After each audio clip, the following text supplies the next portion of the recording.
In this video, we will be ranking the 4 Power Rangers shows that I have done on YouTube so far. We hope you enjoyed today's program. Hey guys, I just watched Power Rangers Samurai for the first time, and there are so many ways to spin this video. So before we get reactions from yours truly, please subscribe to the channel. It's the easiest way to see the next video. Moving on, we get some Japanese folklore and history. Villains, words, even individual letters are also Japanese, which are thrown in throughout Power Rangers Samurai, which is very different from previous shows. So we have Mentor G, who has a history of training generations of Samurai Rangers. In 2010, we've got Jaden, the Red Ranger, who's also team leader. We've got Mike, the Green Ranger, who also likes playing video games. We've got Kevin, the Blue Ranger, who was born to swim. We've got Mia, the Pink Ranger, who likes Disney movies, maybe. And lastly, we've got Emily, the Yellow Ranger, who's known for being a country girl. In Samurai's pilot, we get to see Mentor G get the next generation of Power Rangers. In the show's pilot, we are also shown that hard work and discipline pays off in the long run. We also have some villains, mostly sidekicks. Our main villain, Master Xandred, seems a bit older than most villains from previous shows. And if there is one thing that he should be known for, is that he shoves medicine down his throat to cure headaches. During this analysis, we will be going through set by set to give you a full picture. Good. Earth symbol. Oh! Sorry! Are you okay? Yeah, fine. Let's take it from the top. Episodes 1 through 8 of Samurai Power Rangers gives us many topics to discuss. So at first, Jaden the Red Ranger worked alone his entire life until new people are somehow chosen out of thin air to become Power Rangers. Jaden learns to adapt to working with new people and still takes on as the lead in the group. One thing I can't stress enough in early episodes is the evolving relationship between Mia, Kevin, and Emily. In episode Deal with a Nylok, Mia and Kevin are on a mission together in a very unusual way. Like Mia is extra nice to Kevin, like she makes him dinner on the stakeout, and she knows that he misses his dream of swimming. A very likable episode between Mia and Kevin. In the episode There Go the Brides, as well as previous episodes, Emily and Mia seem to have a friendship connection. It's usually Emily who gives good advice to Mia, and there is usually a positive takeaway. Hey, because of you, all those brides were saved, and we'll have their special day after all. Oh well, I just hope that someday it'll be my turn to play the bride for real. Don't worry. You will. I'm sure of it.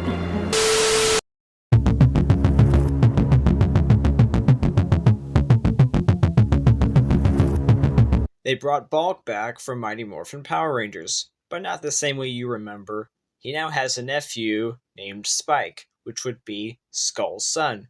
So in the Power Rangers universe, Bulk and Skull must be related. Or maybe he views Skull and Spike as family. We may never know. In terms of Bulk's evolving as a character, he now is a self-proclaimed samurai teacher who teaches Spike of what he knows from samurai movies and his history of running into the Power Rangers. But most of this is a running gag. Just about every time when Bulk and Spike come across a Nylok monster, they will somewhat try to fight it off screen, but then will run away from them as soon as possible. Bulk is and has always been a fun character, but it just feels like Spike is just like Skull. We also got a 6th Ranger introduced to the team. Antonio, the Gold Ranger, was introduced in episodes Unexpected Arrival and Room for One More. His main powers are moving extremely fast, defeating villains. But once Antonio proves he's worthy to be a Samurai Ranger, he does get accepted.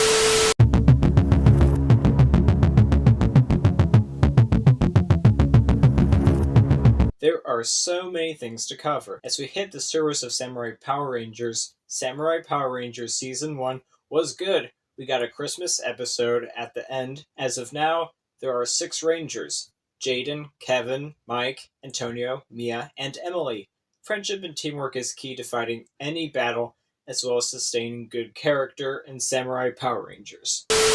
Okay, Season 2 of Samurai took a different layout. For instance, you get to see more bow staff exercises.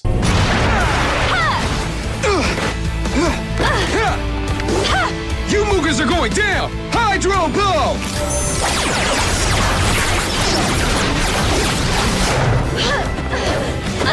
Sky Fan! Ha!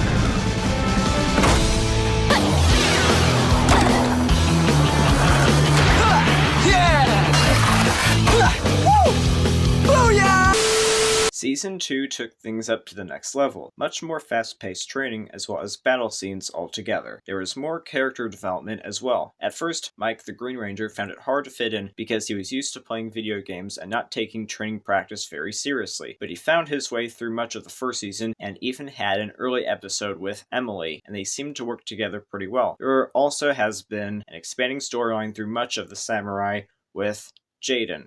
At one time, he almost quit being the Red Ranger, but through some convincing, he stayed as team leader. I've noticed something about Jaden throughout the first season. He seemed to be sort of quiet but serious. By season 2, he takes an even bigger role and gives out the orders to the other Rangers. Another plot in Samurai has Kevin thinking about when he was a swimmer. Remember, he gave up swimming to become the Blue Ranger. He has always been serious about training, probably even more so than the other Power Rangers. But duty calls, I guess. Of course, lead villains have an increased role as well. You can't forget the Zords in Samurai Power Rangers. Very unusual looking Zords, primitive of Japanese symbolism. New looking Zords appear all the time when they get new small Zords to combine into a big Megazord or Samurai Zord. Season 2, Episode 10 gives Emily a lead role. She must be a tougher person, so when the Power Rangers get defeated, she takes on a tough role and defeats the main villain almost single-handedly. This was one of the best episodes in all of Samurai. The rest of Samurai is a long story between main villains and Power Rangers. The Samurai Power Rangers are good role models. Each episode usually ends with a positive takeaway. Power Rangers Samurai may be the only show in the Power Rangers universe that doesn't promote violence as the only solution. Samurai Power Rangers has a lot of heart and should be ranked in the top 5 category. So, breakdown of the Rangers. You've got Jaden, the quiet leader. You've got Kevin, the second in command. You've got Mike, the insecure one. You've got Antonio, the annoying fisherman. You've got Mia, the calm, tougher girl in the group. And finally, we have Emily, one of the best Yellow Rangers who is full of heart. Well, this is the end of Power Ranger Samurai. This show is ranked at number 1 on the list. Okay, back to the show. Power Rangers in Space is, well, unique. So we've got Andros the Red Ranger, Carlos the Black Ranger, TJ the Blue Ranger, Ashley the Yellow Ranger, and Cassie the Pink Ranger. So obviously the main sets and or stories are going to be space-themed. So, spaceships, aliens, robots, and plenty of sci-fi elements are in Power Rangers in Space. Something early in Space is undeniable. The pilot brought back the Mighty Morphin, Zeo, and Turbo villains but were sent off after In Space's pilot. Also, Andros, the Red Ranger, is a very eccentric character, at least in the pilot. He's used to working alone for years at this point, so he doesn't know how to have a Power Rangers team working with him. Through some convincing, he eventually gives way and has a Power Ranger team. I'm just gonna say it. The cast is not that bad as a team for a Power Rangers show in the late 90s. We also have our main villain named Astronema, played by Melody Perkins. Wait, isn't that the second Pink Ranger from Power Rangers Lost Galaxy? I'm sorry, but I can't take this villain very seriously. If we get villains like this, In Space is definitely aimed for younger kids. Also looking for Zordon is a subplot. I thought he died in Power Rangers Zeo or something. Sure, maybe In Space looks like Mighty Morphin. I thought we were past that. I also noticed something different in Power Rangers in Space. When they morph, they don't say it's morphin time or go galactic. They say, let's rock it. All return in Space. They sort of just hang around this Albert Einstein wannabe and mess around with buildings, chasing rabbits, hiding in garbage cans, making all kinds of commotion with their science experiments. Once again, let's bring back Mighty Morphin and Zeo themes. A few more things in Power Rangers in Space stand out. In the episode The Delta Discovery, Zordon is still at large in a big container. We also have some Zords. The main Zord is right here. It always comes out of the spaceship. We also get yellow and black Zords. While we are getting through Power Rangers in Space, battles and villains get more tense. There are also some sad episodes like The Wasp with a Heart and The Delta Discovery. In these episodes, Cassie, the Pink Ranger, stands out for courage and compassion. Moving on. The Power Rangers also fight these little spaceships now and then. Let's rock! Galaxy Glider, hang 10!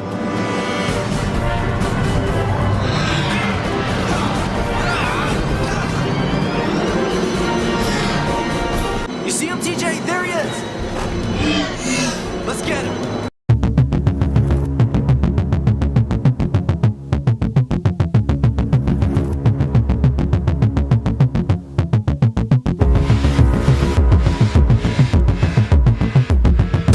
In the episode Survival of the Silver, we get the Silver Ranger named Zane from planet KO-35, just like Andros the Red Ranger. They were in battle on their home planet in their backstory. Zane also has an inside secret. The secret of having limited morphing time, with an average of 2.5 minutes. He uses this to his advantage in episodes like Red with Envy and The Silver Secret. Then he pretends he is sick so he can get the nice treatment or something. Then at the end of the episode, The Silver Secret, they caught onto his fibbery and assign him to clean the whole spaceship top to bottom. A lot of Power Rangers in Space has the plot of Andros looking for his sister, Corone, aka Astronema. This was a plot from the first 10 episodes forward. Andros is trying to find his long-lost sister that he hasn't seen since childhood, but eventually he sees her as Astronema. Then they clash a little bit for several episodes until he finally breaks her down and gets her good side to show. And then he brings Astronema, aka Corone, to the Power Rangers spaceship to try to get her approved by the rest of the team. At first they don't think they can trust her, but finally do concede. Yep, big part of Power Rangers in Space. She was the second pink Power Ranger in Lost Galaxy, so she had to finish off good by the finale. Also, a big part of In Space is battles. Yeah, after the beginning of In Space, spaceships, Zords, and hand-to-hand combat battles get increasingly intense and continues to be a main source of material. I must also address something that other content creators and fan theories have noted for years now. Andros and Ashley are a Power Ranger couple. This is somewhat true. While not officially a couple, Ashley from the beginning is attracted to Andros, and throughout In Space it is shown. Andros also reciprocates these feelings as well. The most obvious case would be in episode Red with Envy, but there's not one kiss scene in the whole show, just hugs and holding hands between Andros and Ashley. It's gotta be kid-friendly, right? An underrated part of Andros is that he has telekinesis powers, cause he's from the planet KO-35, a planet that also had humans living on it. I'm finishing this analysis of Power Rangers in Space by saying the following. This addition to Power Rangers was consequential. It was also one of the first space-themed additions to the franchise of the late 90s. Power Rangers in Space was hugely popular and is cemented as the lifesaver of the Power Rangers franchise. Without In Space, there wouldn't have been another show with great success. The Power Rangers in Space was a whole lot of fun. They are role models and heroes that kids can look up to. Well, at least I do. In Space wasn't over the top for positive messages, but was more focused on showing us how the Rangers are heroes and role models. Positive messages are mostly focused on friendship and teamwork. There are also some underrated messages about how being nice or good isn't a weakness, shown by Cassie the Pink Ranger. This is all I have to say tonight. Until our next video, I'll leave you with this. Velocifighter, dead ahead! I'll take care of him. That's one down. Another on your right, Ash. Got it. Okay, my turn. This show is ranked at number 2.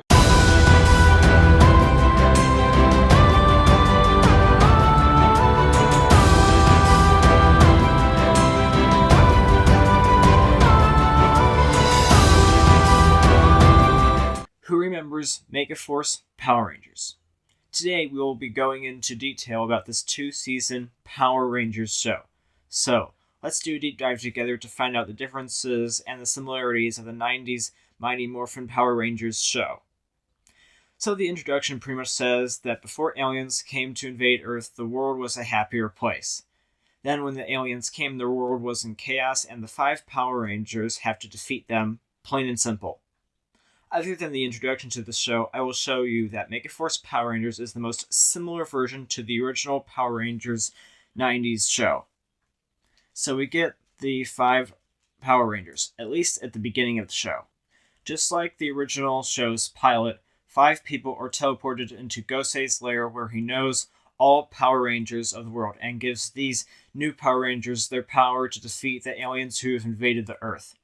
First, we get Troy, the Red Ranger, Gia, the Yellow Ranger, Jake, the Black and Green Ranger, Emma, the Pink Ranger, and Noah, the Blue Ranger. The biggest difference between both pilot episodes is that in Megaforce Power Rangers, the Rangers are not shown to have had much, if any, experience with martial arts, except maybe Troy, the Red Ranger.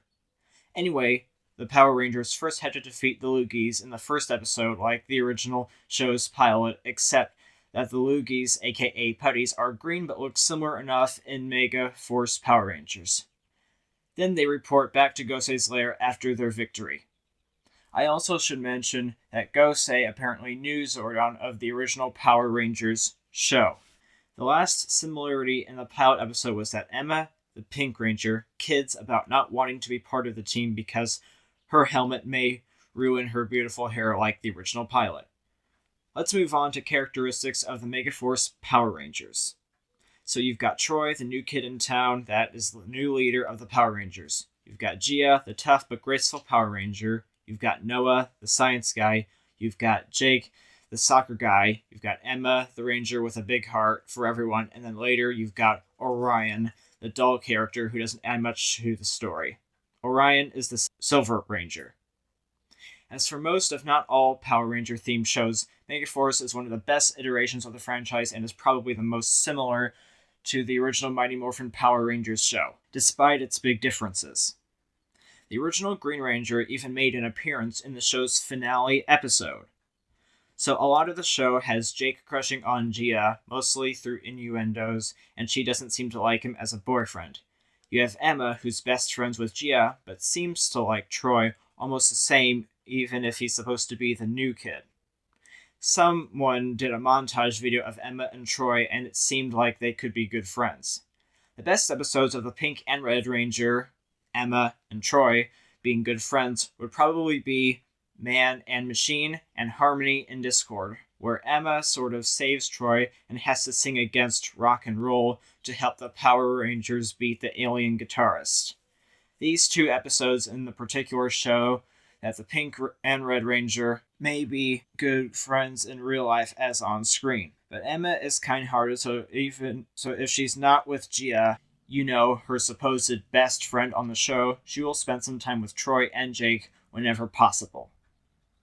So when they go fight their battles, they use power cards that look like gift cards from stores that give them almost never-ending powers. They also have Zords of all kinds after the first 2 or 3 episodes of the show. In the first season, they start with the typical Zord like in the original show, except a Shark Zord was also added. In Season 2, the dominant Zord was a pirate ship with all new Zords added to it as the season goes on.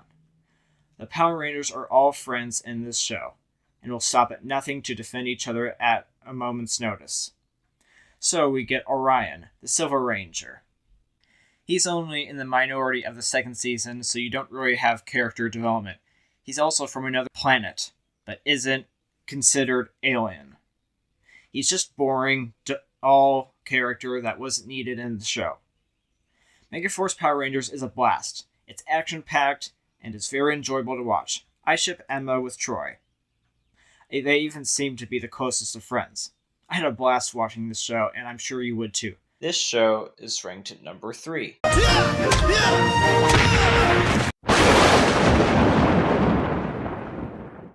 Let's talk about Power Rangers Lost Galaxy. Did you grow up with this show? Yeah, neither did I. Lost Galaxy was 4 years after Mighty Morphin and belongs in the Power Rangers franchise. Before we continue, please like and subscribe so we can keep pulling videos from the Earth's atmosphere. So we get a two-part episode with a very different twist from previous shows like Mighty Morphin and Zeo. So we get Quasar Sabers that were stuck in rocks in hopes the next leaders or Power Rangers come to protect various planets, particularly the planet Terraventure. So the next group of Power Rangers are chosen after they pull the Quasar Sabers out of the rocks, and then fight a main villain named Furio and his scorpion sidekicks. This is very interesting because Power Rangers Lost Galaxy is filmed in a different location than previous shows. We have a lot to get to throughout this video, so let's get to it. Let's talk about the new Power Rangers in Lost Galaxy. We have our new leader, Leo the Red Ranger. We have Kai, the Blue Ranger, the science and computer whiz. We have Damon, the Green Ranger, who's also the head mechanic and computer expert. We have Maya, the Yellow Ranger, who should be leader. And lastly, we have Kendrix, the Pink Ranger, who seems to be the nerd with glasses. So in the two-part episode after or before being chosen by the Quasar Sabers, give or take, the Power Rangers are somewhat militarized. They all, plus other background people, have this solid gray and black clothes with big laser guns to defend Terraventure from whatever threats posed, as this is mostly before they became Power Rangers. So they already have experience in martial arts before becoming Power Rangers, which was used to their advantage. This two-part episode was good because it shows that Leo, Kai, Damon, Maya, and Kendrix had experience and most fight scenes look authentic. I still want Maya to be leader, because without her, there wouldn't even be the next group of Power Rangers. And she apparently knew all about Power Rangers and was the best motivator to keep this tradition to stand. What I like about Lost Galaxy is that it keeps Mighty Morphin somewhat visible in this universe, as well as having its own style. Lost Galaxy is Star Wars themed, and it has the Power Rangers as soldiers, which I thought was cool.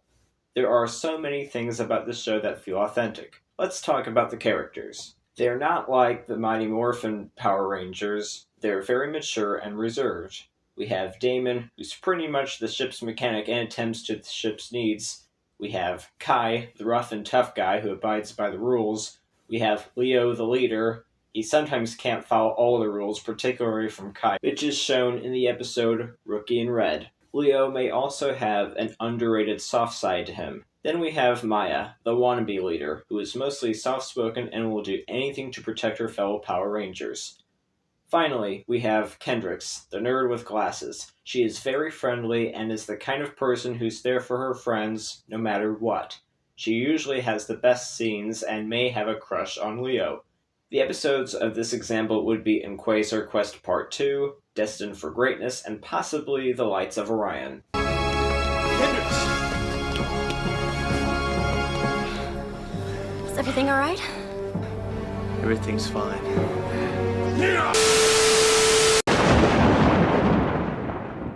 Let's talk about the Zords. In the first half of the show, they are called Galactabeasts, consisting of a lion, gorilla, condor, wolf, and the wildcat. Later in the season, they have access to Megazords.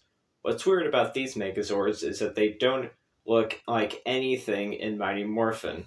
They look like they were made from pottery clay that took months to create, much different from any other Power Ranger show.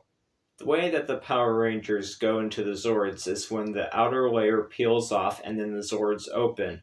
The way it's shown is very different.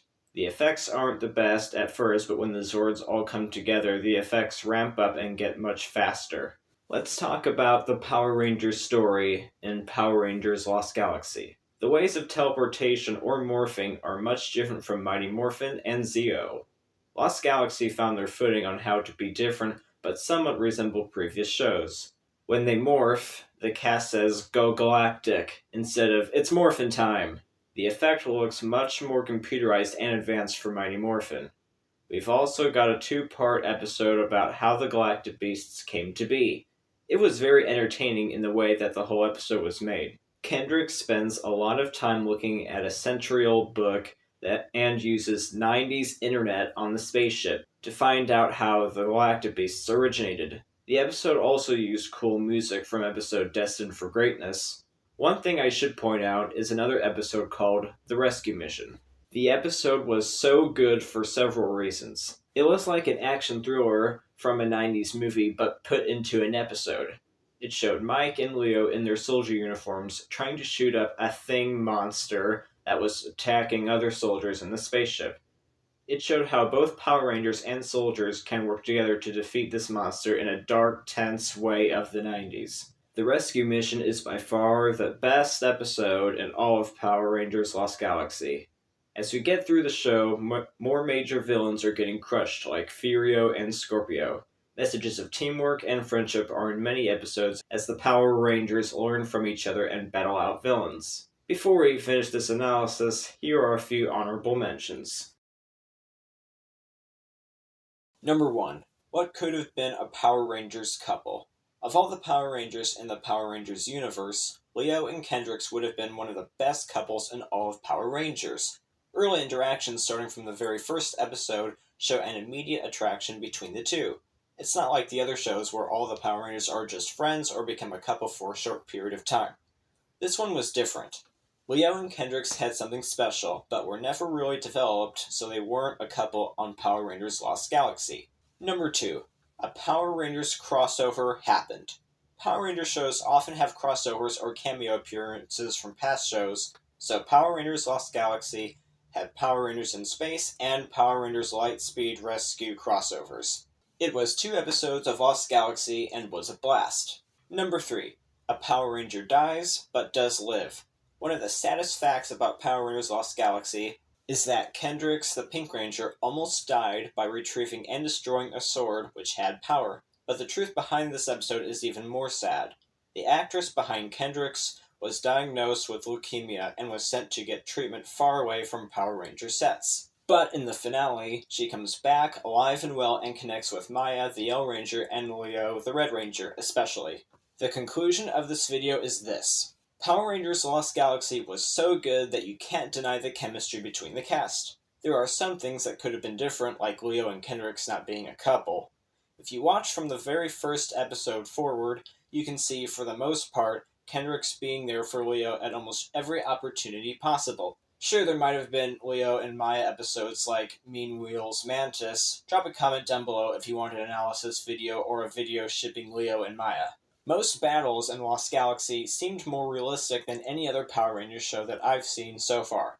Apart from Mighty Morphin and Zeo, we actually get to see how they morph or teleport. We see much more hand-to-hand combat than any of the previous shows. This show is ranked at number 4.